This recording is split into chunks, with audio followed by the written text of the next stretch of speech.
یا بنی اسرائیل اذکروا نعمتی التی انعمت علیکم، اے بنی اسرائیل، اسرائیل کو سمجھ لیجئے یہ مرکب لفظ ہے، اسر اسی سے اسیر بنا ہے، اسیر جو کسی کا قیدی ہوتا ہے، ایل عبرانی میں اللہ کے لیے ہے، اور اسرائیل کا ترجمہ ہے عبداللہ، اللہ کا غلام، اللہ کے ساتھ بندھا ہوا اس کی اطاعت کے قلاتے کے اندر۔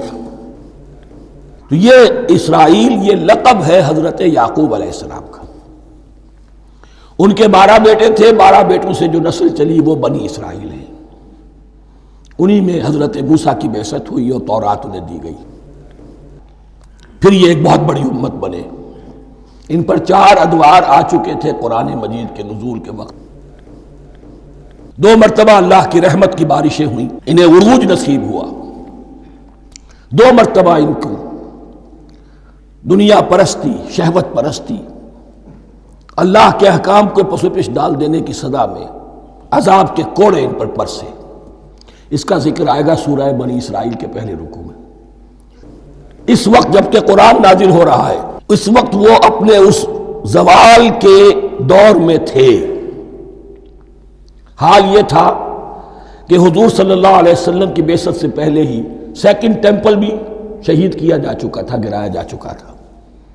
حضرت سلیمان نے جو بنایا تھا ہیکل سلیمانی، جس کو یہ 1st ٹیمپل کہتے ہیں، اسے نیبوکدنضر نے گرا دیا تھا حضرت مسیح سے بھی کئی 100 سال پہلے۔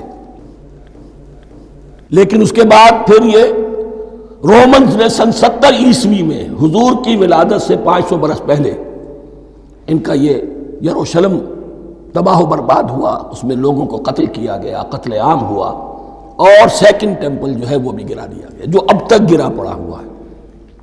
صرف ایک ویلنگ وال ہے جس کے پاس جا کر یہودی جو ہے ماتم کر لیتے ہیں، روتے ہیں، اور اب وہ بنانے پر تلے ہوئے ہیں اپنا 3rd ٹیمپل، اس کے نقشے بن چکے ہیں، بلو پرنٹ بن چکے ہیں۔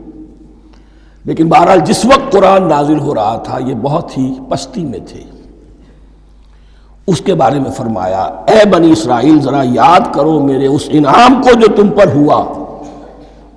وہ انعام کیا ہے؟ میں نے تمہیں اپنی کتاب دی، نبوت سے سرفراز فرمایا، اپنی شریعت تمہیں عطا فرمائی، تمہیں تمہارے اندر داؤد اور سلیمان جیسے بادشاہ اٹھائے، جو بادشاہ بھی تھے، نبی بھی تھے۔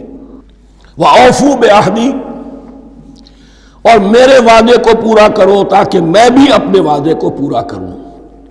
یہ وعدہ ہے جو کتاب استثناء جو ہے اولڈ ٹیسٹمنٹ کی، ڈیوٹرانومی، اس کے 18ویں باب کی آیت نمبر 18 اور 19 میں ہے۔ حضرت موسیٰ سے خطاب کر کے اس میں اللہ نے یہ الفاظ فرمائے، میں ان کے بھائیوں میں سے تیرے مانند ایک نبی برپا کروں گا اور اس کے منہ میں اپنا کلام ڈالوں گا، اور وہ وہی کچھ بتائے گا جو میں اس سے کہوں گا۔ یہ گویا کہ حضرت موسیٰ علیہ السلام کی امت کو بتایا جا رہا تھا کہ نبی آخر الزماں آئیں گے اور تمہیں انہیں قبول کرنا ہے۔ قرآن مجید میں اس کا بڑا تفصیلی ذکر سورہ اعراف میں آئے گا انشاءاللہ۔ لیکن یہاں فرمایا اوفوا بعہدی اوف بعہدکم، تم میرا عہد پورا کرو، میرے اس نبی کو تسلیم کرو، اس پر ایمان لاؤ، اس پر کی صدا پر لبیک کہو، تو میں تمہیں میرے انعام و اکرام اور بڑھتے چلے جائیں گے۔ وَإِيَّايَ فَارْهَبُونَ، اور صرف مجھ سے ڈرو۔ وَآمِنُوا بِمَا أَنزَلْتُ مُصَدِّقًا لِمَا مَعَكُمْ، اور ایمان لاؤ اس پر جو میں نے نازل کیا ہے، جو تمہارے پاس جو تورات ہے اس کی تصدیق کرتے ہوئے آیا ہے۔ اس کے 2 معنی ہے، ایک تو قرآن تصدیق کرتا ہے تورات کی اور انجیل کی، فیہا ھدی و نور، فیہ ھدی و نور، اور دوسرے یہ کہ قرآن اور محمد صلی اللہ علیہ وسلم ان پیشین گوئیوں کے مصداق بن کر آئے ہیں جو تورات میں تھی، ورنہ وہ پیشین گوئیاں جھوٹی ثابت ہوتی۔ ان کے مصداق کون ہے؟ قرآن اور محمد صلی اللہ علیہ وسلم۔ یہ دونوں معنی اس کے ہیں۔ وَآمِنُوا بِمَا أَنزَلْتُ مُصَدِّقًا لِمَا مَعَكُمْ وَلَا تَكُونُوا أَوَّلَ كَافِرٍ بِهِ، اور دیکھو تم ہی سب سے پہلے ان کا کفر کرنے والے نہ بن جاؤ۔ تمہیں تو سب کچھ معلوم تھا، تم تو منتظر تھے، تم تو آخری نبی کے انتظار میں تھے اور ان کے حوالے سے دعائیں کیا کرتے تھے، کہ اللہ اس نبی آخر الزمان کے واسطے سے ہماری مدد فرما اور کافروں کے مقابلے میں ہمیں فتح عطا فرما. یہ آئے گا آگے چل کر اسی سورہ بقرہ کے اندر.